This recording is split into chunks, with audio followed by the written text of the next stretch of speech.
धर्मेंद्र प्रधान ने शिक्षा मंत्री के पद से इस्तीफा दे दिया है। नीट पेपर लीक के बाद से लगातार दबाव था उनके ऊपर इस्तीफा देने का। एक तरफ प्रदर्शन चल रहा था, दूसरी तरफ विपक्षी पार्टियां भी उनके इस्तीफे की मांग पर अड़ी हुई थी।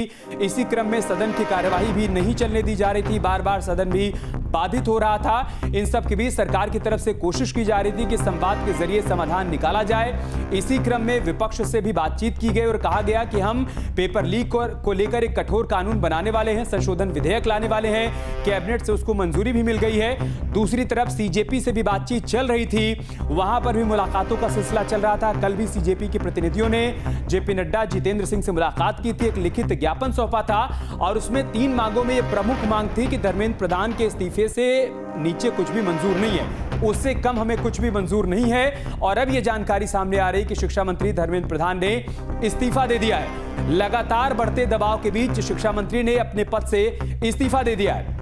इससे पहले भी जब नीट का पेपर लीक हुआ था तब भी ये मांग उठी थी कि क्या सही तरीके से शिक्षा विभाग को वो नहीं ऑपरेट कर पा रहे हैं, इस वजह से परीक्षाओं के पेपर लीक हो रहे हैं। लेकिन उस बार किसी तरीके से डैमेज कंट्रोल हुआ था। इस बार जब नीट का पेपर लीक हुआ और दोबारा से परीक्षा करवाई गई, उसके बाद से ये मांग उठ रही थी कि फिलहाल उनको अपने पद से इस्तीफा देना होगा। और अब ये जानकारी सामने आ रही है कि धर्मेंद्र प्रधान ने अपने पद से इस्तीफा दे दिया है।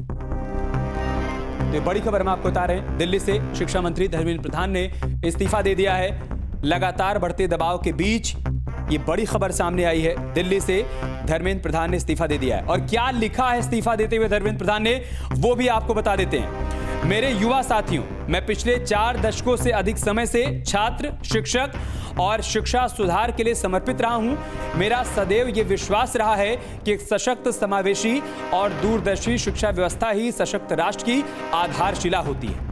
मैं देश के युवाओं की आकांक्षाओं, भावनाओं और उनकी न्यायोचित अपेक्षाओं का गहरा सम्मान करता हूं।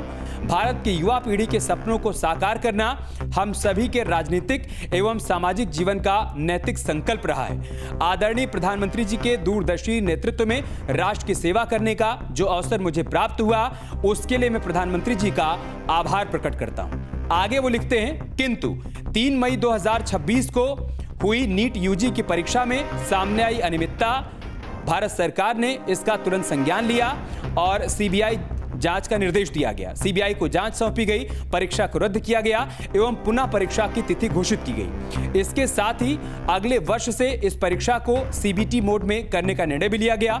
इस दौरान हमारी प्रमुख प्राथमिकता ये रही कि 20 लाख से अधिक छात्रों की परीक्षा सुचारू रूप से आयोजित की जाए। इसके लिए गवर्नमेंट का जो अप्रोच था वो आगे उसके बारे में वो जिक्र करते हैं। कहते हैं कि इसमें भारत सरकार के साथ राज्य सरकार, विशेषकर जिला प्रशासन की महत्वपूर्ण भूमिका रही। साथ ही छात्रों, अभिभावक और माता पिता के सहयोग से 21 जून 2026 को परीक्षा पूरी भी हुई।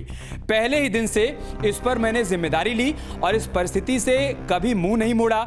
मेरा यह संकल्प था कि हम किसी भी मेधावी छात्र की संभावना परीक्षा माफिया के कारण खराब नहीं होने देंगे, किसी भी छात्र के साथ अन्याय नहीं होने देंगे। और 16 जुलाई को घोषित नीट यूजी के परिणाम संतोषजनक रहे, जिसमें गरीब पृष्ठभूमि से आए कई मेधावी छात्रों को भी सफलता मिली। परंतु इस दौरान भी कई छात्रों को गुमराह करने के लिए जिम्मेदार पदों पर बैठे व्यक्तियों ने बाधा डालने की कोशिश की, जिससे मन अत्यंत व्यथित हुआ। मैं सदैव हमारे प्रजातंत्र की शक्ति में अटूट विश्वास रखने वाला रहा हूं तथा युवाओं की आकांक्षाओं, सपनों और अपेक्षाओं का गहरा सम्मान करता आया हूं।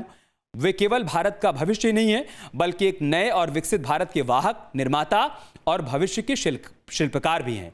पिछले 10 दिनों का घटनाक्रम देखकर मेरा मन दुखी है। ये मेरे लिए व्यक्तिगत प्रतिष्ठा का विषय नहीं है। भारत की युवा शक्ति ही इस देश की असली ताकत है। देश की युवा शक्ति को भ्रम के कुचक्र में फंसने नहीं देंगे। मेरा यही संकल्प है। जंतर मंतर पर और देश में जो स्थिति बनी है, इस स्थिति का राष्ट्र विरोधी ताकतें लाभ ना उठाएं।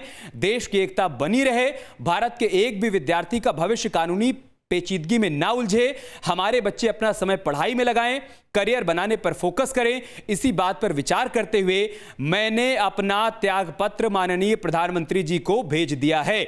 मैं आदरणीय प्रधानमंत्री जी के मार्गदर्शन, विश्वास और निरंतर सहयोग के लिए हार्दिक कृतज्ञता व्यक्त करता हूं। साथ ही मंत्रिपरिषद के अपने सभी सम्मानित सहयोगियों, मंत्रालय के अधिकारियों एवं कर्मचारियों तथा उन सभी व्यक्तियों का भी आभार व्यक्त करता हूं जिनके साथ मुझे कार्य करने का सौभाग्य प्राप्त हुआ।